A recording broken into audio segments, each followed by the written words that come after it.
అప్పగించి మనం స్వస్థత ఉండాలని ఎంతమంది మనం అనుకుంటున్నాం? ఒకరికి సాతాను పట్టింది, ఆ సాతాను నుంచి నాకు దూరం చేసి నన్ను స్వస్థపరచు దేవుడా అని ఎంతమంది అనుకుంటున్నాం? అనారోగ్యంతో బాధపడుతున్నాము, అనారోగ్యం నుంచి నన్ను తొలగించి తండ్రి అని ఎంతమంది మనం బాధపడుతున్నాం?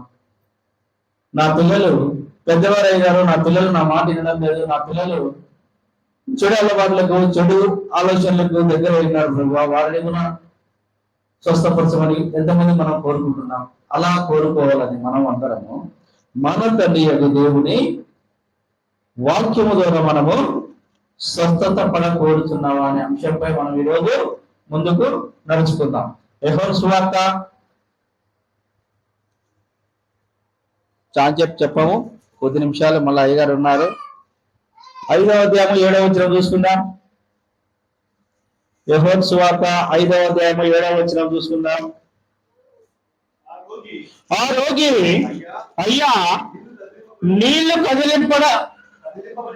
కదిలింపబడినప్పుడు నన్ను కోనేటిలోకి దించుటకు నాకు ఎవడను లేడు గనుక నేను వచ్చినంతలో మరి ఒకడు నాకంటే ముందుగా దిగునని ఆయనకు ఉత్తరం ఇచ్చెను. ఎవరైనా ఎక్కడున్నాడు? ఎన్ని సంవత్సరాల నుంచి అక్కడ పడి ఉన్నాడు? ఏముంది ఇక్కడ? ఆ రోగి అయ్యా నీళ్లు కదిలింపబడినప్పుడు నన్ను కోనేటిలోకి దించుటకు నాకు ఎవడను లేడు గనుక నేను వచ్చినంతలో మరి ఒకడు నాకంటే ముందుగా దిగునని ఆయనకు ఉత్తరం ఇచ్చెను. ఏమిటి ఆ నీళ్లు? 3వ వచనం చూసుకుందాం, పై నుంచి 3వ వచనం. ఆయా సమయమునకు దేవదూత కోనేటిలో దిగి నీళ్లు కదిలించుట కలదు. నీరు కదిలింపబడిన పిమ్మట మొదట ఎవడు దిగునో వాడే ఎట్టి వ్యాధిగ్రస్తులైనను బాగుపడినని గనుక ఆ మండపములలో రోగి గుడ్డివారైతేనేమి, కుంటివారైతేనేమి, ఊస చేయగల వారైతేనేమి గుంపులు గుంపులుగా పడి ఉన్నారు. ఎవరు పడి ఉన్నారు? అక్కడ ఎంతమంది రోగులు ఉన్నారు? ఎంతమంది అనారోగ్యం పడిన వారు ఉన్నారు? ఎంతమంది దయ్యాలు పట్టే వారు ఉన్నారు? ఇక్కడ ఏముంది? నీళ్లు కదిలింపబడక మునుపు, నీరు కదిలింపబడిన పిమ్మట మొదట ఎవడు దిగునో వాడే ఎట్టి వ్యాధి గలవాసుడైనాను స్వస్థత పొందినట్ట. ఎటువంటి వాడే నేను. అప్పుడు అక్కడ చాలా మంది ఉన్నారు. అక్కడ కుంటివారైతేనేమి, గుడ్డివారైతేనేమి, మూడు చేతులైతేనేమి, ఊస చేయగల వారైతేనేమి, దయార్థ బాధపడే వారైతేనేమి ఎప్పుడు కోనేటిలో దేవదూత దిగి ఆ నీళ్లు కదిలింపబడినప్పుడే మొదట ఎవడు దిగునో వాడే స్వస్థత అంట. అందుకే ఈయన ఏమంటున్నారు అక్కడ 7వ వచనంలో? ఆ రోగి అయ్యా నీళ్లు కదిలింపబడినప్పుడు నన్ను కోనేటిలోకి దించుటకు నాకు ఎవరు లేడు కనుక నేను వచ్చినంతలో మరి ఒకడు నాకంటే ముందుగా దిగునని ఆయనకు ఉత్తరం ఇచ్చెను. దేవదూత వచ్చి కోనేటి నీళ్లను కదిలించినప్పుడు ముందు ఎవడు దిగునో వాడే స్వస్థత నందును. అందుకే ఈయన ఇప్పుడు ఎన్ని సంవత్సరాలు ఉన్నా అక్కడ? 5వ వచనం. అక్కడ 38 ఏళ్ల నుండి వ్యాధి గల ఒక మనుషుడు నేను. ఎన్ని సంవత్సరాలు ఉన్నాడు అక్కడ? యేసుకు ఎన్ని సంవత్సరాలు? 33 సంవత్సరాలు. 33 సంవత్సరాలు అంటే యేసు పుట్టక మునుపు నుంచి ఆయన అక్కడే ఉన్నాడు. 38 సంవత్సరాలు. 5వ వచనంలో ఏముంది? అక్కడ 38 ఏళ్ల నుండి వ్యాధి గల ఒక మనుషుడు నేను. యేసు వాడు 6వ వచనం. యేసు వాడు పడి ఉండటం చూసి వాడు అప్పటికి బహుకాలము నుండి ఆ స్థితిలో ఉన్నాడని వెరిగి స్వస్థపడగోరుచున్నావా అని వాడిని అడుగగా ఏమడిగాడు ఆయన? నేను పుట్టక మునుపు నుంచి నువ్వు ఇక్కడే పడున్నావయ్యా, కానీ ఇప్పుడు ఏమని అడుగుతున్నాడు ఆయన? యేసు వాడు పడి ఉండటం చూసి అప్పటికి భూకాలము నుండి ఆ స్థితిలో ఉన్నాడని వెరిగి స్వస్థత పడగోరుచున్నావా అని వారిని అడుగగా ఆ రోగి ఏమన్నాడు? ఆ రోగి అయ్యా నీళ్లు కదిలింపబడలేనప్పుడు కనుక నన్ను కోనేటిలోకి దించుటకు నాకు ఎవరు సహాయం చేసేవాడు లేడయ్యా, అందుకే నేను కోనేటిలోకి దిగలేకపోతున్నాను. నేను కోనేటిలో దిగడానికి నాకు సహరించడం నా బాడీ, కానీ నన్ను దించేదానికి మనిషి లేడు. ఒకవేళ దేవదూత వచ్చి నీళ్లు కదిలింపబడినప్పుడు నాకంటే ముందుగా ఇంకొకటి వచ్చి కోనేటి నది ఎట్టి వ్యాధిగ్రస్తుడైన స్వస్థత పొందుకుంటాడు. స్వస్థత పొందాలంటే ఏం చేయాలా? 8వ వచనం చదువుకోమా. యేసు నీవు లేచి నీ పరుపెత్తుకొని నడవమని వాడితో చెప్పగా, ఏమన్నాడు అక్కడ దేవుడు? ఇక్కడ ఏముంది? యేసు నీవు లేచి నీ పరుపెత్తుకొని నడవమని వాడితో చెప్పగా వెంటనే వాడు స్వతంత్ర నుండి తన పరుపెత్తుకొని నడిచెను. చూడు ఎంత అద్భుతమో! ఎన్ని సంవత్సరాలు యేసుక్రీస్తు పుట్టడానికి మునుపు నుంచి ఆయన అక్కడ పడి ఉండి అక్కడ మంచంలో పరుపు వేసుకొని పడుకొని లేచేదానికి స్థితి లేక ఉన్న వ్యక్తి ఒకే మాటలో ఏమని 8వ వచనం మళ్ళా చదువు. యేసు నీవు లేచి నీ పరుపెత్తుకొని నడవని వాడితో చెప్పగా వెంటనే వాడు స్వస్థత నుండి తన పరుపెత్తుకొని నడిచెను. కదా, ఎంత అద్భుత కార్యం చూడు. నీ పరుపెత్తుకొని నడవమంటానే ఎన్నికి 38 ఏళ్ల మధ్య నేను మంచంలో పడి ఉంటే ఇప్పుడు నువ్వు నన్ను లేచి నీ పరుపెత్తుకొని పొమ్మంటే నేను ఎలా లేచిపోగలను? ఆయన ఎదురు సమాధానం చెప్పడా?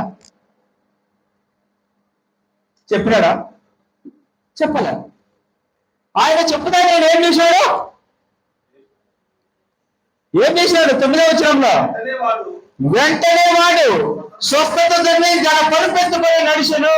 నేను ఎలా నడుస్తాను, నేను ఎలా లేస్తాను అనే ఆలోచన లేదు. ఆ చెప్పిన వ్యక్తి ఎవరనేది కూడా లేదు. అందుకే ఆయన ఏం చేశాడు అక్కడ? యేసు నీవు లేచి నీ పరుపెత్తుకొని నడమని వాడికి చెప్పగానే వెంటనే వాడు స్వస్థతని తన పరుపెత్తుకొని నడిచి ఆయన స్వస్థత పొందాడు. అప్పటికి అక్కడ ఎంతమంది ఉన్నారు అక్కడ? 4వ వచనంలో చూడు. ఆయా సమయములలో దేవదూత కోనేటిలో దిగి నీళ్లు కదిలించుట కలదు. నీరు కదిలింపబడిన పిమ్మట మొదట ఎవడు దిగునో వాడే ఎట్టి వ్యాధిగ్రస్తుడైనను బాగుపడను కనుక ఆ మండపంలో రోగులు, గుడ్డివారు, కుంటివారు, ఊస చేయగల వారు గుంపులుగా పడి ఉన్నారంట. అంతమందిని కాదని 38 సంవత్సరాల మంచంలో ఉన్న వ్యక్తి కాడిగా యేసుక్రీస్తు వచ్చాడు. వచ్చి నీవు స్వస్థత కోరుచున్నావా,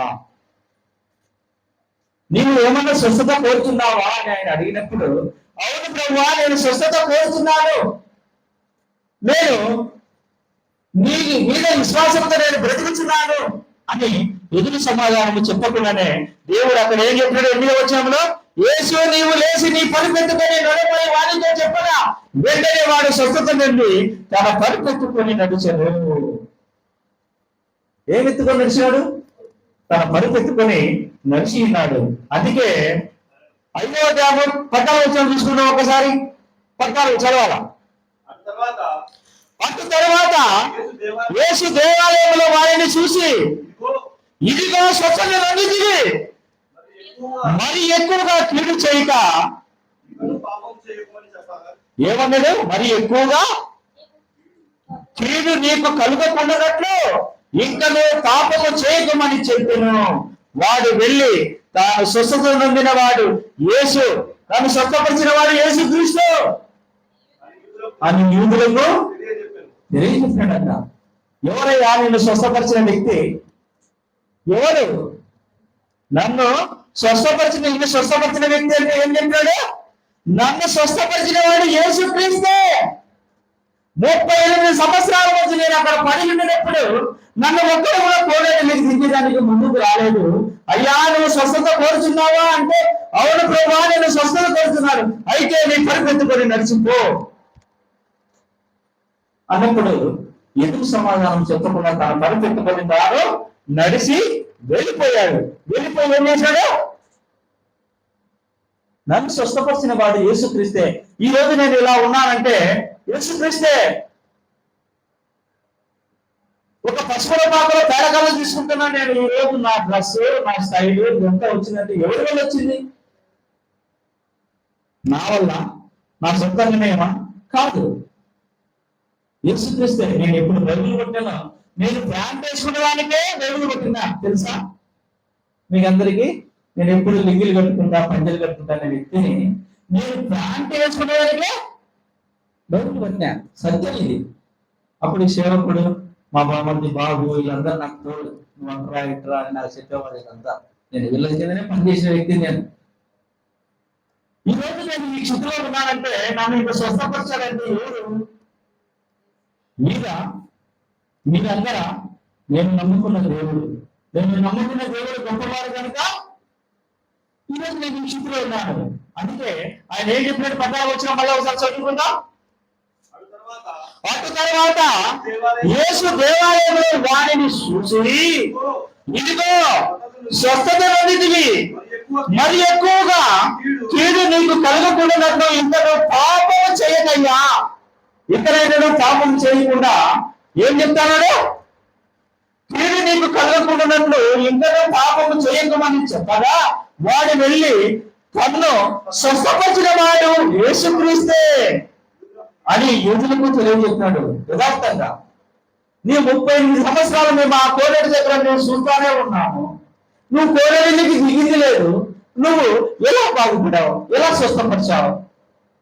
ఎలా నీకు ఈ రోజు ఈ స్థితి వచ్చింది అని అడిగినప్పుడు నన్ను స్వస్థపరిచిన వాడు యేసుక్రీస్తే.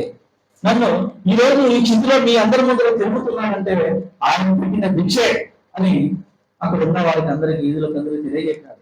అప్పుడు 38 సంవత్సరాలు ఆడ, 33 ఏళ్ల వయసు గల యేసుక్రీస్తు ఆడ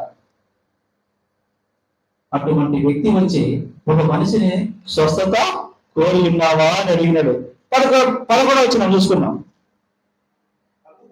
అందుకు వాడు, స్వస్థపరిచిన వాడు నీ పరిపెత్తుకొని నడవమని నాతో చెప్పిన నేను.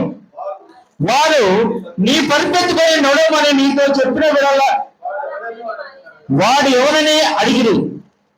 ఆయన ఎవడో స్వస్థత పొందిన వారికి తెలియదు. ఆ చోట గుంపు కూడి ఉండేను కనుక యేసు తప్పించుకొని పోయాడు. అప్పుడు తెలియదు. నన్ను స్వస్థపరిచిన వాడు యేసుక్రీస్తే అని ఆయనకు తెలియదు. అందుకే ఇప్పుడు ఏమంటాడు? వారు నీ పరిపెత్తుకొని నడవమని నీతో చెప్పిన వాడు ఎవడని అక్కడ ఉన్న వారందరూ అడుగుతున్నారు. ఏమయ్యా, నువ్వు మనసులో పనిలో ఉన్నావే, నువ్వు కోనేట్లకు దిగల నువ్వు స్వస్థపరిచావు. అలా స్వస్థపరిచినప్పుడు అందుకు వాడు, నన్ను స్వస్థపరిచిన వాడు నీ పరిపెత్తుకొని నడవమని నాతో చెప్పిన నేను. వారు నీ పరిపెత్తుకొని నడవమని నీతో చెప్పిన వాడు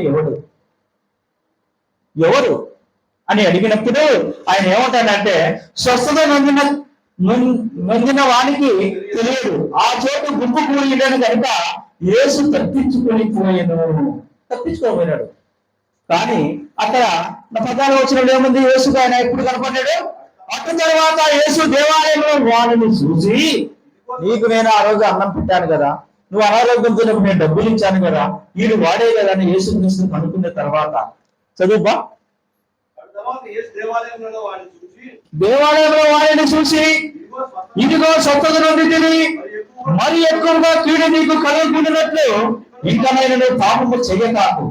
చేసిన పాపానికి 38 సంవత్సరాలు నిన్ను ఎవరే గాని లేవలేని స్థితిలో అక్కడ పడి ఉన్నావు. ఇంకనైనా నిన్ను క్షమించి ఈ రోజు నిన్ను స్వస్థత నొందితివి, ఇకనైనా నువ్వు పాపము చెయ్యకుమని దేవుడు చెప్పినాడు. కీడుకు నీకు కలుగుకుంటున్నట్లు ఇంకా నువ్వు పాపము చేయకమని చెప్పగా వారు వెళ్ళి, అప్పుడు చెప్తాడు ఆయన 15 వచ్చిన,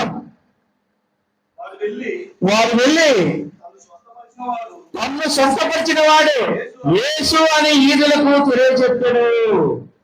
ఎందుకంటే గుళ్ళైనా, ఇకనైనా నువ్వు పాపము చెయ్యకము, ఇకనైనా నువ్వు తెలుసుకునము, ఇకనైనా నువ్వు స్వస్థపరిచావు కనుక ఇకనైనా నువ్వు దేవుని నామములను ముందుకు సాగు, ముందుకు బ్రతుకు అని అతనికి తెలియజెప్పినప్పుడు నన్ను స్వస్థపరిచిన వ్యక్తి ఈ యేసుక్రీస్తే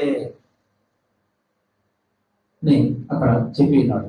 అందుకే మనమందరము స్వచ్ఛత కోరుకోవాలంటే మనం ఎలా ఉండాలా?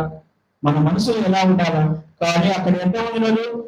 రోగులు చాలా మంది ఉన్నారు. మందిరంలో గుడ్డివారు ఉన్నారు, కుంటివారు ఉన్నారు, ఉచి చేయగల వారు ఉన్నారు. గుంపులుగా ఉన్న వ్యక్తిని వారి అందరినీ వదిలిపెట్టి యేసుక్రీస్తు 38 సంవత్సరాల మతంలో ఉండుకునే వ్యక్తి కాడికి వచ్చాడు. వచ్చి నీవు నమ్ముచున్నావా అంటే, అవును ప్రభువా నేను నమ్ముచున్నాను. నువ్వు నమ్ముచున్నావు కనుక నీ నమ్మకాన్ని నేను ఒమ్ము చేయకుండా నీ పరుపు ఎత్తుకొని నువ్వు నడిచి వెళ్ళి నీ ఇంటికి పో అని చెప్తారే. అతను నేను 38 సంవత్సరాల మతంలో ఉన్నాను కదా, ఈయన ఎత్తుకొని పొమ్మంటాను, నేను పోతామా అని అతనికి లేదు. విశ్వాసంతో లేచి తన పరుపు ఎత్తుకొని తన ఇంటికి వెళ్ళిపోయాడు. అలానే ఈ రోజు ఆదివారం మందిరానికి వచ్చాము. మందిరంలో మన మందిరం కూర్చొని ఉన్నాము. మందిరంలో ప్రార్థన జరుగుతున్నాయి. ఎలా మందిరంలో ప్రార్థన జరుగుతున్నాయి, మందిరం ఎంత అద్భుతంగా ఎందుకు తయారైంది అనే దానికి మనకున్న విశ్వాసం. దేవుని మందిరంలో ఆరాధనలో ఆదివారం వెంటనే కూర్చుంటే దేవుడు మనం చేసిన పాపాలను మనకు క్షమిస్తాడా అనే ఒక నమ్మకం కదా. ఆ నమ్మకం వల్ల మనం ప్రతి ఆదివారం మనం మందిరంలో కూర్చున్నాం. మనం అందరం స్వస్థత కోరాలనుకుంటే దేవుని దేవుళ్ళ మనం స్వస్థత ఉండాలని నమ్ముతున్నాం. ఈ కొద్దిపాటి వాక్యాన్ని దేవుడు దీవించి ఆశ్రయించబడినాక